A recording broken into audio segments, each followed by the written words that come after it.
বিধানসভা ভোটে হুড়মুড়িয়ে ভেঙে পড়েছে তৃণমূলের সরকার।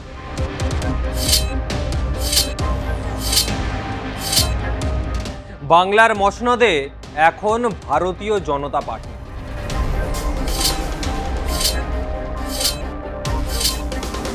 মুখ্যমন্ত্রী হিসাবে শপথ নিয়েছেন শুভেন্দু অধিকারী।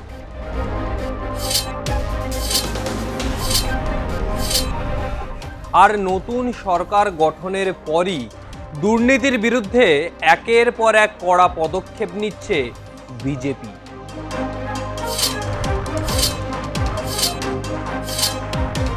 বেআইনি নির্মাণ নিয়ে বুলডোজার অ্যাকশনে নেমে পড়েছে ময়দানে।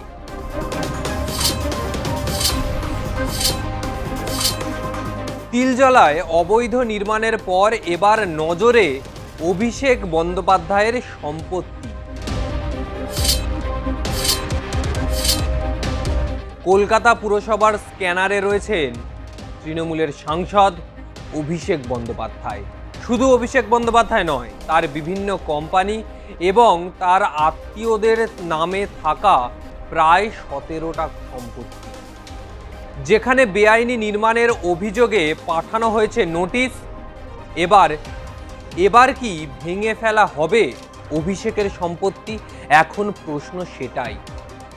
প্রথমে ভোটে মহাবিপর্যয়, এক লহমায় চুরমার 15 বছরের সাম্রাজ্য।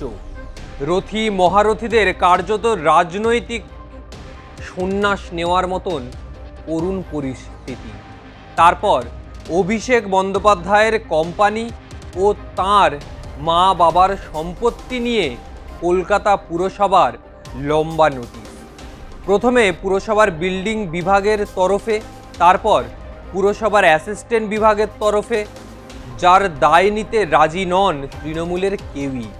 এর মধ্যেই আবার ফলতায় পুনর্নির্বাচনের ময়দান থেকে অভিষেক বন্দ্যোপাধ্যায়ের ডান হাত বলে পরিচিত পুষ্পা জাহাঙ্গীর খান বিনা যুদ্ধক্ষেত্র থেকে পালিয়েছেন। ডায়মন্ড হারবার মডেল শেষ হতেই মমতা বন্দ্যোপাধ্যায়ের সামনেই কার্যত ঘুরিয়ে অভিষেক বন্দ্যোপাধ্যায়ের কৃতিত্বকে চ্যালেঞ্জ করা হচ্ছে। খোদ তৃণমূল সুপ্রিমো মমতা বন্দ্যোপাধ্যায়ের ডাকা বৈঠক ও দলের ঘোষিত কর্মসূচিতেও উপস্থিত থাকছেন না দলের বহু নেতারা। শুধু নেতারা নন, যারা বিধায়ক তারাও উপস্থিত থাকছেন না। বর্তমান পরিস্থিতি অনুযায়ী সব মিলিয়ে তৃণমূলের অন্দরে কার্যত গৃহযুদ্ধের পরিস্থিতি। 17টা বেআইনি সম্পত্তির নোটিশ ঘিরে তোলপাড় রাজ্য রাজনীতি থেকে গোটা বাংলা। তৃণমূলের অন্দরে গৃহযুদ্ধের ফলে সরাসরি কি প্রশ্নের মুখে অভিষেক বন্দ্যোপাধ্যায়ের কৃতিত্ব? দল অটুট রাখতে পারবেন মমতা বন্দ্যোপাধ্যায়?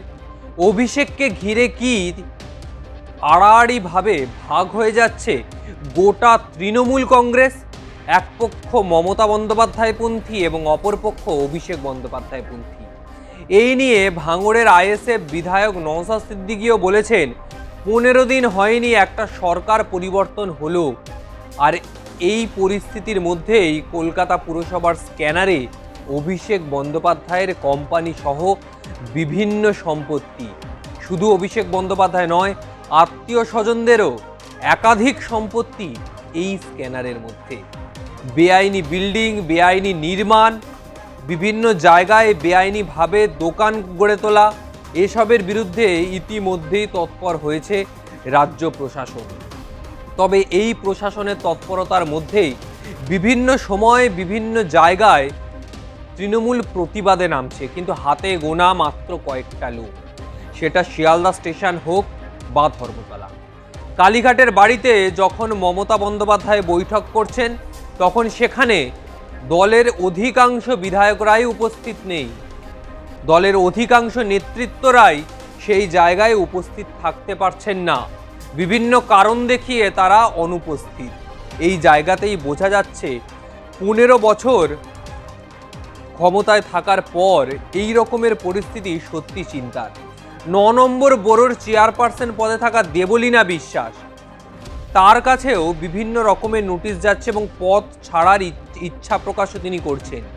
সেই সঙ্গে করেছেন বিভিন্ন চাঞ্চল্যকর দাবি, বিভিন্ন বিষয় ধামাচাপা দেওয়ার কথাও তিনি বলছেন বিভিন্ন সময়।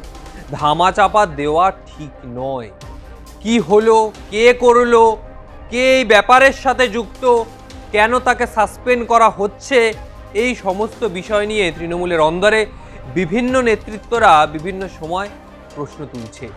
এই পরিস্থিতিতেই আগামী সময় রাজ্যে যখন আবার পুনরায় বিরোধী আসনে তৃণমূল কংগ্রেস, ঠিক সেই সময় রাজ্যের রাজনীতি এবার কোন স্রোতে বয় এখন সেটাই দেখার।